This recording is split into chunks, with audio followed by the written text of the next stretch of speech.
Outlet पर होगा आपके सारे फिजिक्स के इंस्टीट्यूट मैथ्स और उसका सफाया। बस अपने फोन से क्वेश्चन की फोटो खींचो, क्रॉप करो और तुरंत वीडियो सोल्यूशन पाओ। डाउनलोड कीजिए डाउटनेट ऐप अभी या फिर व्हाट्सएप कीजिए अपने डाउट्स 8 400 400 400 पर। ये क्वेश्चन में क्या पूछ रहे हैं कि हम लोग के पास एक 5 सेंटीमीटर लॉन्ग कैपिलरी ट्यूब है, ओके, जिसका इंटरनल डायमीटर दिया है 0.1 मिलीमीटर। एंड हम लोग को बोल रहे हैं कि वो हम लोग थोड़ा सा एक सरफेस टेंशन 75 9 सेंटीमीटर पर सेंटीमीटर होने वाला लिक्विड में हम लोग ड्रिप कर रहे हैं, ओके। 75 9 पर सेंटीमीटर होने वाला वाटर में हम लोग उसको डिप कर रहे हैं। तो हम लोग को पूछ रहे हैं कि क्या केस हो सकते हैं, water will rise half way in the capillary होगा, नहीं तो क्या होगा, एंड तक वाटर राइज करेगा, नहीं तो out of the capillary water flow होगा कि नहीं। ये सब हम लोग को पूछ रहे, ओके। ये तीनों हम केसेस में क्या होगा हम लोग को पूछ रहे।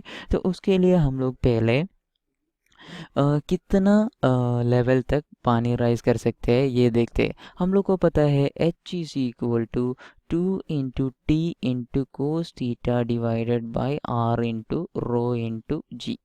That is, height to which the water may rise is equal to h is equal to 2 into surface tension of water into cos of angle of contact divided by radius of the capillary tube into density of water into g.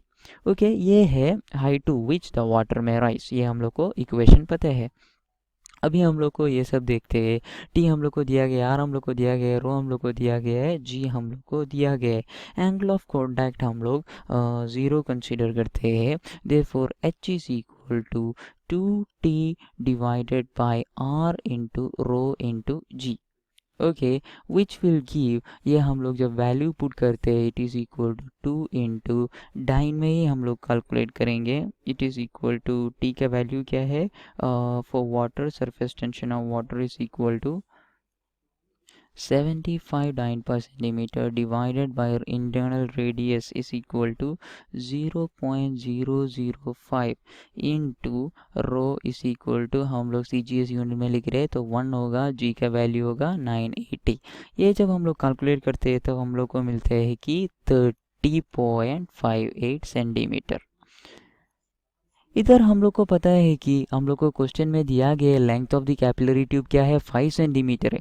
लेकिन ये जो height जो है, जो हम लोग को मिला इधर तक जहाँ तक पानी राइज कर सकते हैं, which is greater than the length of the capillary tube.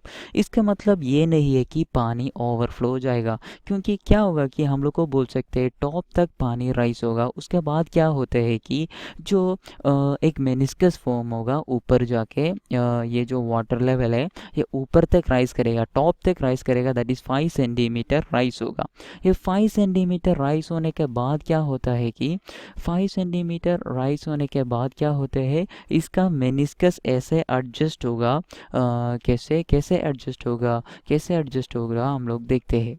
Radius of meniscus ऐसे एडजस्ट होगा। हम लोग ये जो हाइट ऑफ द वाटर का इक्वेशन जो लिखा है इसमें हम लोग cos theta is equal to 1 क्यों लिया, angle of contact equal to 0 हम लोग क्यों कंसिडर किया, कि इधर हम लोग 0 क्यों कंसिडर किया, इसलिए है कि अगर ये वाटर पूरा राइज हो रहे हैं, मतलब जितना तक इसका राइज कर सकते हैं उतना राइज हो रहे हैं, तो उसका मेनिस्कस का जो एंगल ऑफ कॉन्टैक्ट क्या होगा, 0 होगा। लेकिन हम लोग को इधर पता है कि जो ये राइज कर सकते हैं वो इसका लेंथ से ज़्यादा है, मतलब जितना ये राइज कर सकते उतना ये राइज कर नहीं पा रहे। लेकिन उधर जाके ये क्या होगा, ओवरफ्लो नहीं होगा, लेकिन एक मेनिस्कस ऐसे फॉर्म होगा। कैसे फॉर्म होगा, हम लोग को पता है कि आर का एच का इक्वेशन क्या है, h is equal to 2t into cos theta divided by small r into rho into g. ये कहाँ से आया, मतलब it is equal to 2t divided by क्या था ये, capital r into rho into g है।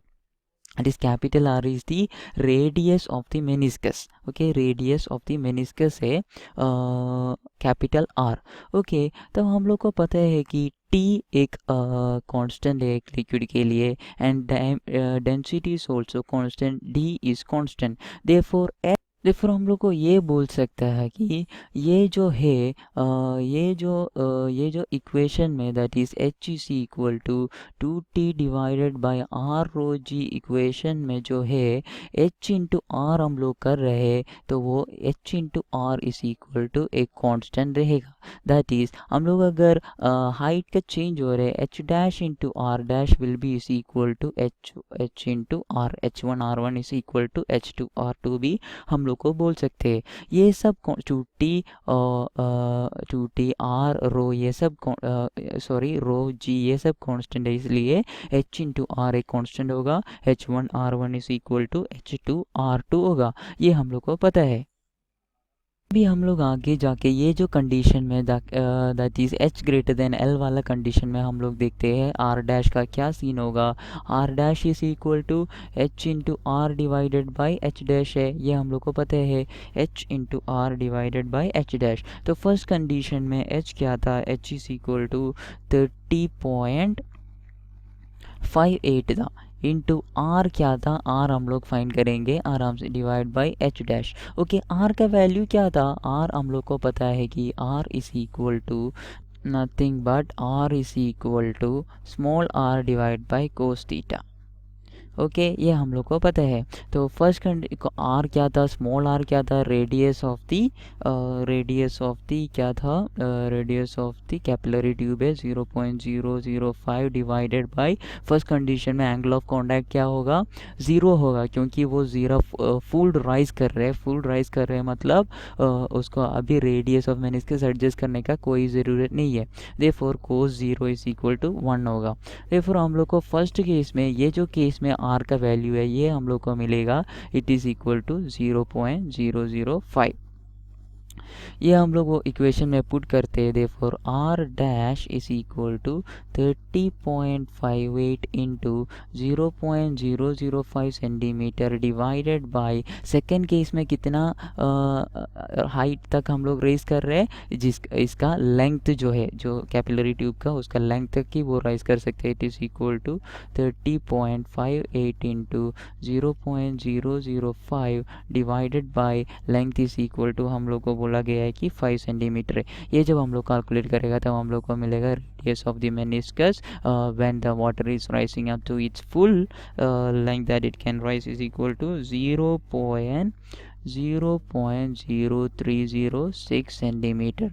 ओके तब ये ओवरफ्लो नहीं होगा। इस केस में हम लोग देखते हैं, हम लोग को पता है कि ये सेकेंड केस जो है that is water will rise up to the end of the capillary, ये सही है। इसके बाद क्या होगा कि रेडियस ऑफ द मेनिस्कस ऐसे एडजस्ट हो जाएगा और ओवरफ्लो नहीं होगा वाटर का।